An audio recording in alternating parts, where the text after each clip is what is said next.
बढ़ते आगे, जहां जेडीयू की राष्ट्रीय कार्यकारिणी की बैठक में लल्लन सिंह ने अध्यक्ष पद से इस्तीफा दे दिया है। अब बिहार के मुख्यमंत्री नीतीश कुमार जनता दल यूनाइटेड के नए अध्यक्ष बन गए हैं।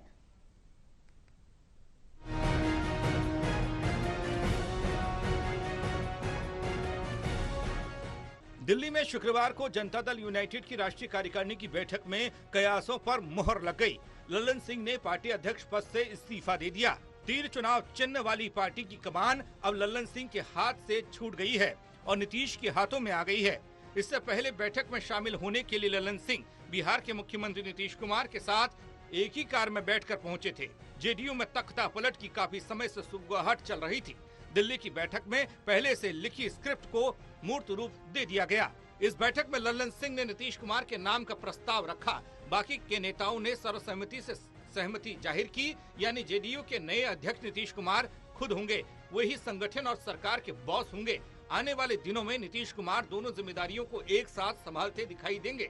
इस्तीफा देते वक्त लल्लन सिंह ने कहा कि नीतीश कुमार जी के कहने पर ही मैंने राष्ट्रीय अध्यक्ष पद की जिम्मेदारी संभाली थी। आगे मुझे लोकसभा चुनाव लड़ना है। ऐसे में एक साथ पार्टी की जिम्मेदारी संभालना चुनौती होगी। इसलिए मैं नीतीश कुमार को पार्टी अध्यक्ष की जिम्मेदारी संभालने का प्रस्ताव रखता हूं। इसको राष्ट्रीय स्तर पर इंडिया एजेंडे में भी रहेगा और इसको हम लोग बिहार से बाहर भी प्रचारित और प्रसारित करने का काम करेंगे। जनवरी में अगले महीने नए साल में नीतीश कुमार जी जन जागरण के लिए भी निकलेंगे, जिसमें झारखंड से इसकी शुरुआत की जाए। देश के कार्यकर्ताओं को संदेश ये है कि आगे 2024 की जो चुनौती है उसमें हमको सामना करना है और हर चुनौतियों का जवाब देना है।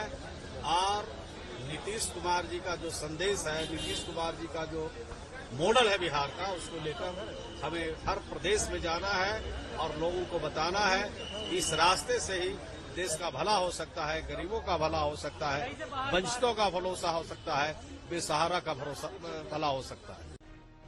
मुख्यमंत्री नीतीश कुमार ने लल्लन सिंह के प्रस्ताव को स्वीकार किया। बाकी नेताओं ने ताली बजाकर स्वागत किया। दरअसल पिछले कुछ दिनों से मुख्यमंत्री नीतीश कुमार खासे एक्टिव दिख रहे थे। उन्होंने करीब 1 दर्जन मंत्रियों से अलग अलग मुलाकात की थी। इन नेताओं से संगठन को लेकर चर्चा की गई और उसके बाद बदलाव की तैयारी शुरू हो गई। कहा जा रहा है कि इन नेताओं की तरफ से कहा गया कि अब पार्टी की कमान उन्हें यानी नीतीश को अपने हाथों में ले लेनी चाहिए। क्योंकि आम चुनाव नजदीक है और नीतीश ही राष्ट्रीय स्तर पर पार्टी का चेहरा है, इसलिए अलायंस से लेकर अन्य जरूरी फैसले नीतीश कुमार को ही लेने होंगे। देखिए, लल्लन बाबू का इस्तीफा आज की बात नहीं है, 2 महीना पहले की बात है। लल्लन बाबू और बृजेंद्र यादव, जैसा कि मुझे मालूम है व्यक्तिगत रूप में, कि वो लोग तेजस्वी प्रसाद को मुख्यमंत्री बनाना चाहते थे। ये प्रस्ताव लेके गए थे, उस पर बड़ी नाराजगी उन्होंने व्यक्त की थी माननीय मुख्यमंत्री ने। और नीतीश कुमार से जब हमारी अंतिम बातें हुई थी हटने के लिए, तो ये कह करके हम हटे थे कि आप कहते हैं कि जीतन मांझी को मुख्यमंत्री बनाना जीवन की बड़ी गलती हुई है, भारी गलती हुई है। अगर तेजस्वी प्रसाद को मुख्यमंत्री बनाइएगा तो उससे भी भारी गलती आप कीजिएगा। वही लल्लन सिंह खुद लोकसभा का चुनाव लड़ेंगे, लिहाजा उनके पास पार्टी की गतिविधियों के लिए समय नहीं होगा। तमाम पहलुओं पर विचार करने के बाद नीतीश कुमार पार्टी अध्यक्ष बनने को तैयार हुए। इससे पहले नीतीश ने लल्लन सिंह से उनके घर जाकर मुलाकात भी की थी। उन्हें यह फैसला बता दिया था। बाकी पूरे स्क्रिप्ट पर दिल्ली में जाकर मुहर लग गई। नए अध्यक्ष बने, उनका पार्टी का निर्णय रहा, पहले भी अध्यक्ष रहे ही है, पार्टी के सर्वमान्य नेता भी हैं, तो बने हैं तो अच्छी बात है, तो शुभकामनाएं हैं।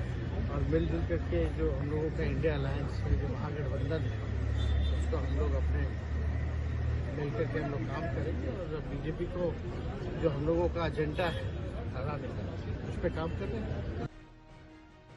बताते चलें कि सीट शेयरिंग, गठबंधन और उम्मीदवारों के चयन और सिंबल जारी करने का अधिकार राष्ट्रीय अध्यक्ष के पास होता है। नीतीश कुमार के अध्यक्ष बनने से यह सारे अधिकार उनके पास होंगे।